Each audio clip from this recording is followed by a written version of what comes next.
주님께서 여러분과 함께 또한 사제의 영과 함께 루카가 전한 거룩한 복음입니다. 주님 영광 받으소서. 그때 예수님께서 말씀하셨다. 불행하여라 너 코라지나, 불행하여라 너 벳사이다야. 너희에게 일어난 기적들이 티로와 시돈에서 일어났더라면 그들은 벌써 자루옷을 입고 죄를 뒤집어쓰고 앉아 회개하였을 것이다. 그러니 심판 때 티로와 시돈이 너희보다 견디기 쉬울 것이다. 그리고 너 카파르나움아, 내가 하늘까지 오를성 싶으냐? 저승까지 떨어질 것이다. 너희 말을 듣는 이는 내 말을 듣는 사람이고 너희를 물리치는 자는 나를 물리치는 사람이며 나를 물리치는 자는 나를 보내신 분을 물리치는 사람이다. 주님의 말씀입니다. 그리스도님 찬미합니다. 찬미 예수님, 하느님의 복동이 고맙습니다. 고맙습니다.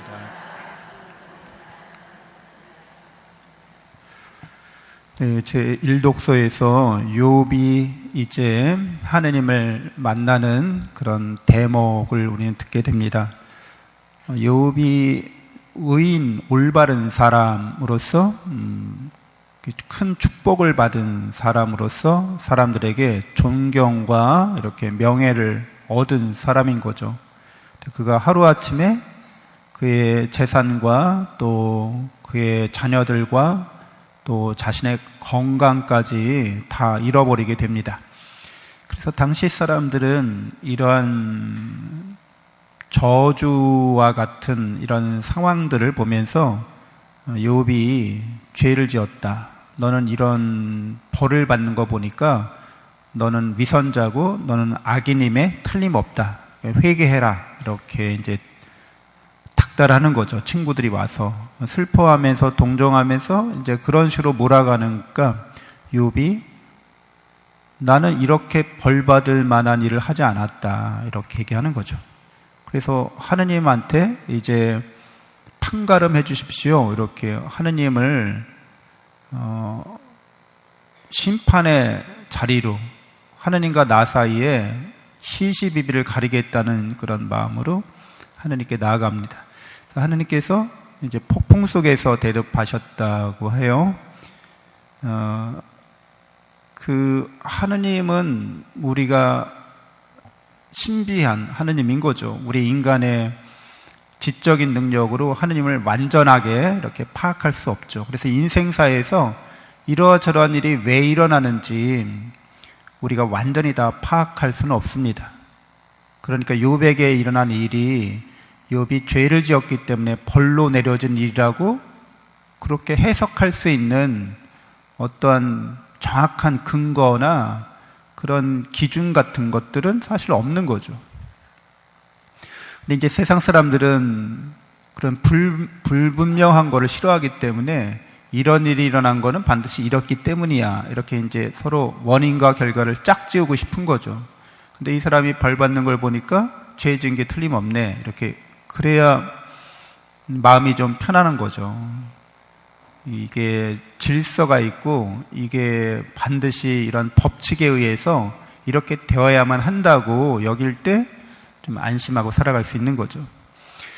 그래서 그 모든 이런 죄나 이런 악이나 이런 것들을 행하는 사람은 벌 받는다. 이렇게. 그래서 욥은 죄인이다. 너는 이런 벌 받는 거를 감수해라. 이렇게 몰아가는데 하느님은 전혀 다른 말씀을 하시는 거죠. 하느님은 인생의 신비에 대해서 어떤 일에 대해서 그것이 왜 일어나는지에 대해서 인간의 모든 걸 알 수는 없다. 그러나 다만 인간이 알 수 있는 거는 하느님이 너를 사랑한다는 거는 알 수 있다는 거예요. 우리가 어떤 일이 왜 일어난지는 알 수 없어도 하느님이 나를 사랑한다는 거는 알 수밖에 없다고 이렇게 얘기해 주시는 거죠. 그러니까 욥이라는 존재는 우리 모든 사람들을 대표한다고 할 수 있는데 선한 의지를 갖고 올바르게 살려고 하는 사람들, 그러나 세상에서 역경과 시련을 당하는 사람들, 우리의 대표자일 수도 있는 거죠. 근데 그런 일들에 대해서 욥은 이런 일들이 왜 일어나는지는 지금 모르고 있지만 하느님과의 관계 안에서, 하느님의 사랑 안에서 내가 이렇게 존재하는, 그러니까 자기 자신이 사랑받는 자라는 것을 깨닫고 믿는 사람들은 이러한 여러 가지 인간 세상사의 모든 일들 가운데서 그 일들이 결국에는 내가 더 하느님을 더 잘 알게 하고 하느님의 사랑과 은총으로 더 깊이 들어갈 수 있는 일들로 그것을 우리가 수용할 수 있습니다. 우리 오늘 복음에서도 보면 예수님이 제자들 파견하시면서 또 당신이 복음을 전하시려고 돌아다니신 동네들을 이렇게 세 동네들을 얘기하죠. 거기서 기적이 일어났어요. 그러나 예수님은 그들이 회개하지 않았다는 거죠. 그러니까 우리가 세상 살면서 여러 일들도 하고 놀라운 일들도 경험하지만 그런 일들이 내가 누구인지를 말해주는 것은 아니라는 거죠. 내가 무슨 큰 사업을 하고 큰 성공을 거두고 아니면 내가 무슨 쫄딱 망하고 큰 실패를 경험하고 그 일이 내가 누군지를 말해주는 건 아니에요. 내가 누군지는 하느님의 사랑의 관계 안에서 내가 누군지가 밝혀지는 거죠.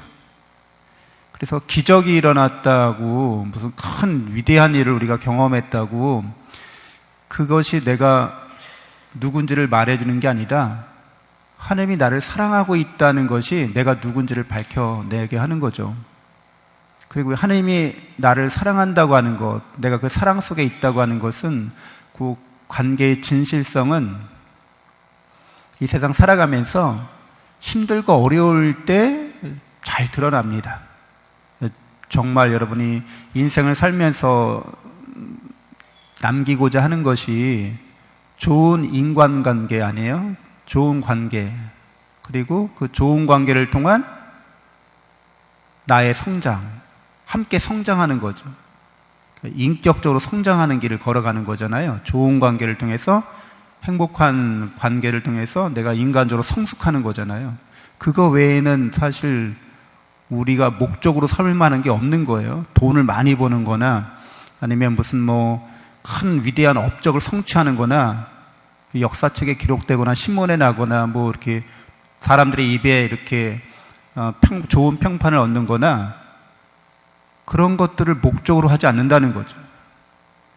그런 행위들을 통해서 내가 구원받는 건 아니라는 거예요. 내가 하느님의 사랑과 은총 안에 하느님과의 관계를 통해서 이웃과의 그런 사랑과 은총의 관계를 맺고 그런 사랑과 은총의 관계 안에서 내가 성장해 가는 거죠. 하느님을 닮아가는 거죠. 그게 인생의 궁극적인 목적인 거죠. 다른 것들은 그냥 수단이나 도구나 그 관계를 가기 위한 어떤 과정일 뿐인 거죠.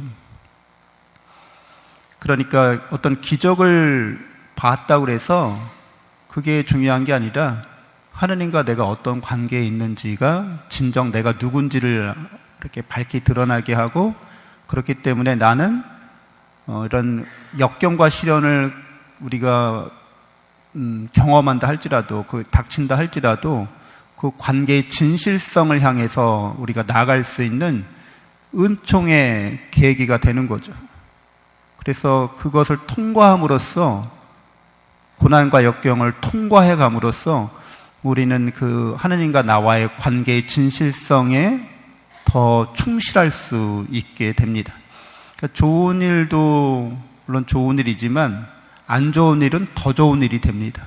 왜? 그게 하느님과 나와의 관계의 진실성을 드러내는 계기가 되기 때문에 그렇습니다.